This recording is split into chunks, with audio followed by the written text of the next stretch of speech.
সত্যিই কি পদত্যাগ করবেন ডক্টর মোহাম্মদ ইউনূস?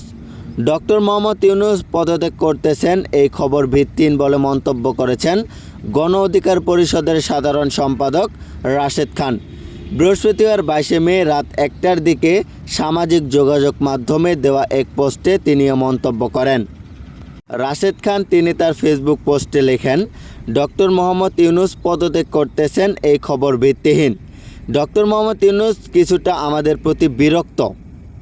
যেটা মানবজমিনের সংবাদ প্রকাশিত হয়েছে, ডক্টর মোহাম্মদ ইউনূস ইতিমধ্যে গণঅভ্যুত্থানের নায়কদের ডেকে বলেছেন, তোমরা সংযত হও, না হলে আমি পদত্যাগ করব। মূলত এনসিপির নেতা ও নাগরিক পার্টির উপদেষ্টাদের কর্মকাণ্ডে বিরক্ত হয়ে তিনি কথা বলেন। এর মানে এই নয় যে তিনি পদত্যাগ করতেছেন, মূলত ছাত্রদের প্রতি এটা ওনার সতর্কবার্তা। আর এজন্যই যেহেতু এই সংবাদে এনসিপির ইমেজ ক্ষুণ্ণ হয়েছে যে তাদের ওপর ডক্টর মোহাম্মদ ইউনূস বিরক্ত, পদত্যাগ করলেও দায় তাদের ওপর আসবে। তাই তারা ফেসবুক পোস্টে সকল রাজনৈতিক দলকে গিয়ে ডক্টর মোহাম্মদ ইউনূসের হাতে পায়ে ধরার পরামর্শ দিচ্ছেন। এনসিপির এই সহানুভূতি কুড়ানোর ফেসবুক পোস্ট সত্যিই হাস্যকর। সর্বশেষ প্রাপ্ত তথ্য অনুযায়ী ডক্টর মোহাম্মদ ইউনূস পদত্যাগ করছেন এটা সম্পূর্ণ গুজব।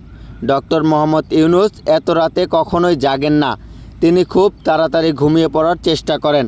আমরা যখন ফেসবুকে হাই হুতাশ করছি উনি তখন ঘুমিয়ে আছেন। Moniruzzaman, SM media 24 hours.